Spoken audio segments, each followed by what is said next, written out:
நம் அனைத்தும் அவளை சேனல் அன்பர்களை அன்போடு வரவேற்கிறோம். மாதம் மாதம் எத்தனை பௌர்ணமிகள் வந்தாலும் இந்த சித்ரா பௌர்ணமி மட்டும் மிகவும் சிறப்பு வாய்ந்தது.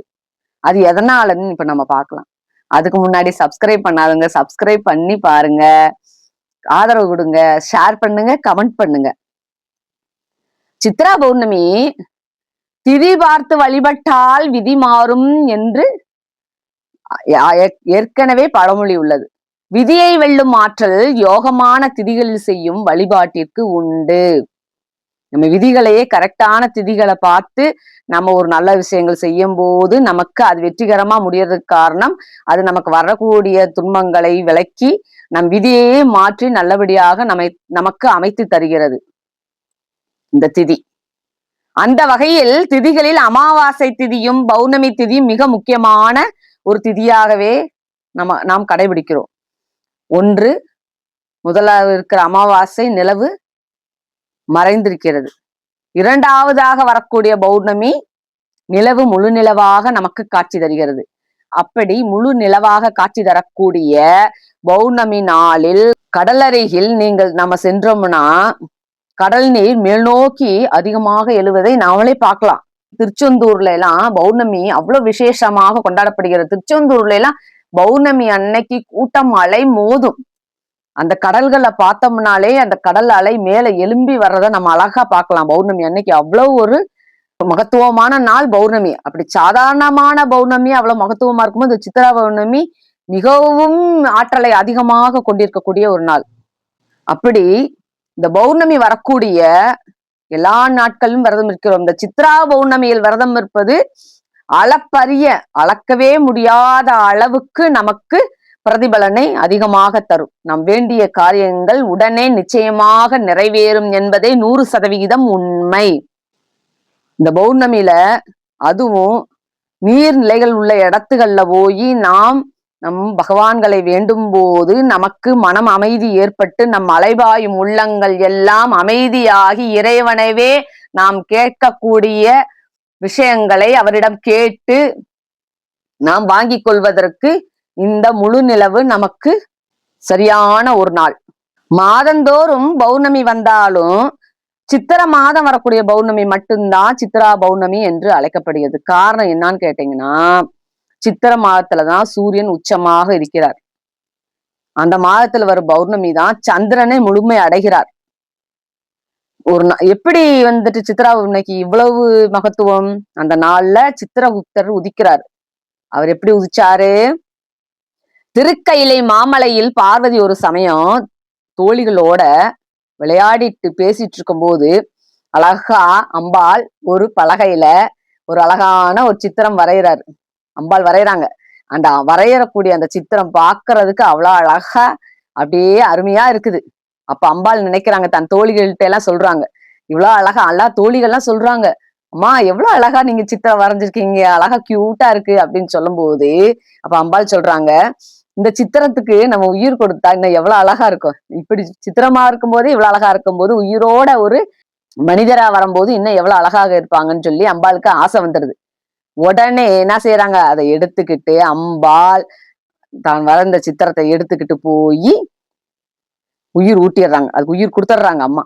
உயிர் கொடுத்ததுக்கு அப்புறமா அந்த அதுல இருந்து உயிர் கொடுத்த உடனே எந்திரிச்சு சித்திரகுப்தன் என்ன செய்யறாரு, எந்திரிச்சு அப்படியே அம்பாள்கிட்ட மனமுருகி பாதத்துல வணங்கி வாழ்த்து வாங்கிக்கிறாரு. உயிர் கொடுத்த சித்திரகுப்தனுக்கு முதலில் பெயர் கிடையாது. அதனால் சித்திரத்துல இருந்து நீ வந்ததுனால சித்திரகுப்தன் என்று இன்னையில இருந்து உனக்கு பெயர் அப்படின்னு சொல்லி அம்பாள் பெயர் சூட்டிடுறாங்க. அதற்கு பிறகு உலகையே காக்கக்கூடிய நம் பரம்பொருளான எம்பெருமானிடம் நம் அன்னை பராசக்தி சித்திரகுப்தனை கூட்டி சென்று அறிமுகப்படுத்துகிறார். நடந்ததெல்லாம் சொல்றாரு.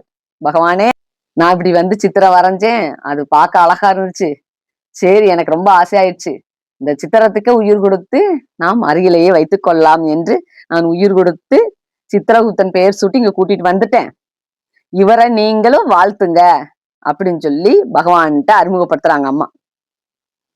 அப்படி சித்திரத்தாலே தோன்றிய சித்திரகுப்தன் பிறந்த நாள் தான் இந்த சித்ரா பௌர்ணமி. அதே சமயம் தனியொரு நபராக தனியாளாக யமதர்மராஜன் இந்திரனிடம் என்ன சொல்றாங்க, இந்த கோடான கோடி மக்களோட பாவ புண்ணிய கணக்குகளை எல்லாம் என்னால எழுதி பராமரிக்கவே முடியல என்னால. அதனால எனக்கு ஒரு உதவியால் வேண்டும் என்று யமதர்மராஜன் இந்திரனிடம் கேட்கிறாங்க.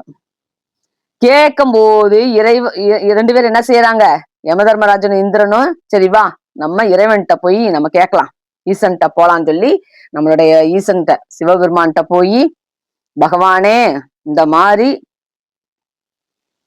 எங்களால முடியலன்னு யமதர்மராஜன்ட்ட புலம்புறாரு, அதுக்கு ஒரு நல்ல வழி சொல்லுங்க அப்படின்னு சொல்லி நம்ம பகவான்கிட்ட இந்திரன் சொல்றார்.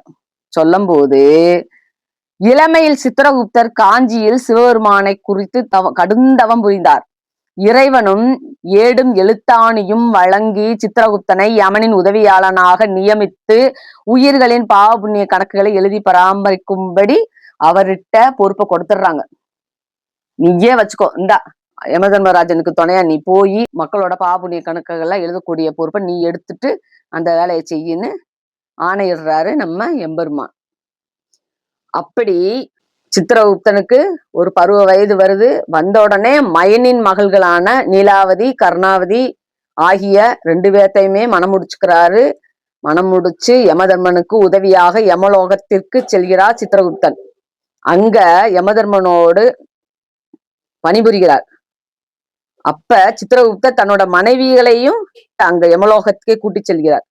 அங்கேயே தங்கி கொண்டுதான் நம்மளுடைய பாவ புண்ணிய கணக்குகளை இன்றும் சித்திரகுப்தர் சரியான முறையில் கணக்கெடுத்து எழுதி கொண்டிருக்கிறார்.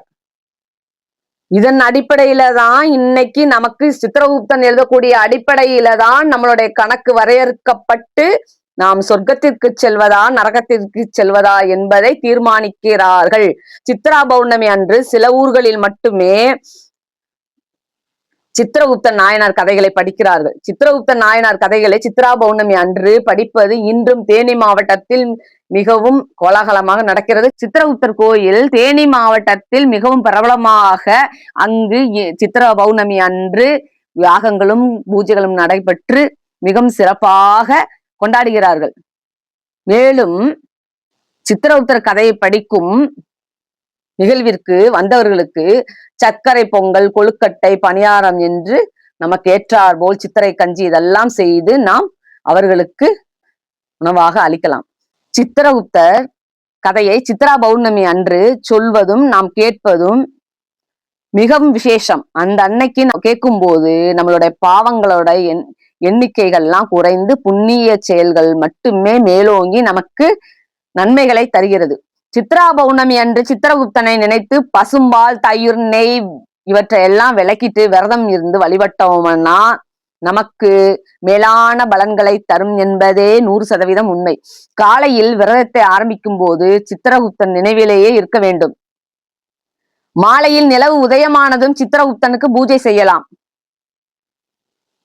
அன்றைக்கு சித்திரகுப்தனை மட்டுமே நினைக்க வேண்டும் என்றால் இல்லை. அன்றைக்கு நாம் விநாயகரை நினைக்கலாம், நம் எம்பெருமான் சிவபெருமானை நினைக்கலாம். இப்படி அனைத்து வித முருகர் எல்லாருக்குமே அன்றைக்கு விசேஷம். நம் அம்பாள் எல்லாருக்கும் அனைவருக்குமே அன்று விசேஷம். பௌர்ணமி என்பது மிகவும் விசேஷமான ஒரு நாள். அந்த அன்றைக்கு நாம் அனைத்து யாராருக்கு என்னென்ன தெய்வங்கள்லாம் நாம் பூஜிக்கிறோமோ அவங்கவுங்க அந்தந்த தெய்வங்களை பூஜிச்சு நாம காலையில இருந்து விரதம் இருக்கிறவங்க இருக்கலாம். இன்று இரவு 6 மணிக்கு மேல பௌர்ணமி வர்றத முழு பௌர்ணமியும் பார்த்துட்டு நாம் விரதத்தை முடித்து கொள்ளலாம்.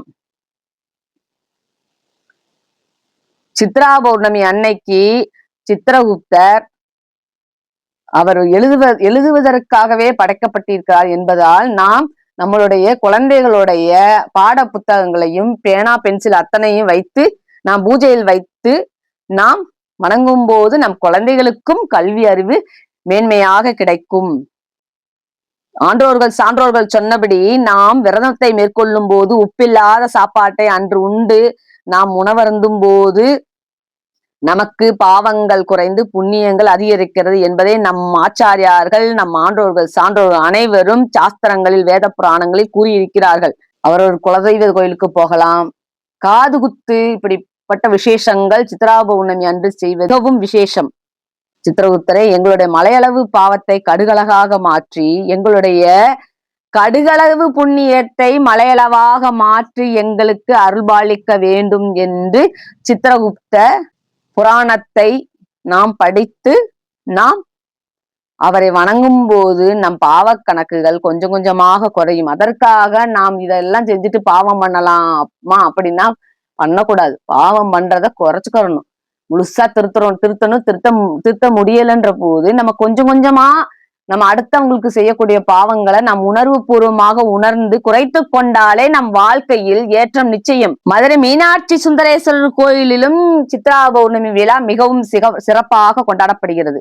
சித்ரா பௌர்ணமி அன்று காலையிலே சீக்கிரமாக எழுந்து குளித்து பூச்சூடி பூஜை அறையில் நாம் விநாயகர் படத்திற்கு முன் சிவனையும் வைத்து வணங்கி சர்க்கரை பொங்கல் படைத்து நாம் மா பலா வாழைப்பழம் வாங்கி அவர்களுக்கு படையலிட்டு நாம் பூஜை பண்ணி மகிழும் போது இறைவனும் நமக்கு மனமாற செல்வங்களை அள்ளித்தருகிறார் என்பதே 100% உண்மை. அறிவியல் மூலமாக பார்த்தாலும் சரி, ஆன்மீகமாக இருந்தாலும் சரி, சித்ரா பௌர்ணமி நதிக்கரையில் நீரோட்டங்கள் உள்ள இடங்களில் மிகவும் சிறப்பாக கொண்டாடப்படுகிறது. அப்படி ஏன் கொண்டாடப்படுகிறது என்றால், இந்த வெயில் காலத்தில் நமக்கு ஏற்படும் உஷ்ணங்களை குறைக்க அந்த காலத்திலேயே நம் முன்னோர்கள் சித்ரா பௌர்ணமியை சிறப்பாக கொண்டாடி இருக்கிறார்கள் நீரோட்டம் உள்ள இடங்களில். சித்திரகுப்தர் அவதரித்த நாளும் இன்றுதான். அவர் சிவன் வடித்த சித்திரத்தை கொண்டு உருவாக்கப்பட்டதாலும் சித்திரை மாதத்தில் பிறந்ததாலும் சித்திரகுப்தன் என்று அழைக்கப்படுகிறார். அவரை நினைத்து நாம் சித்ரா பௌர்ணமி நாளில் நாம் வணங்க வேண்டிய விஷயங்கள் அனைத்தையும் வணங்கி நம் மனதார வேண்டும் போது நம் வாழ்வில் மிகவும் முன்னேற்றங்கள் ஏற்படும் என்பது 100% உண்மை. நாம் மேற்கொண்டு பேசலாம். நம்மளோட சேனலை சப்ஸ்கிரைப் பண்ணி ஷேர் பண்ணுங்க, கமெண்ட் பண்ணுங்க, ஆதரவு கொடுங்க. உங்களோட ஃப்ரெண்ட்ஸ், உற்றார் உறவினர் அனைவருக்குமே ஷேர் பண்ணுங்க. அனைத்தும் அவளே. வணக்கம்.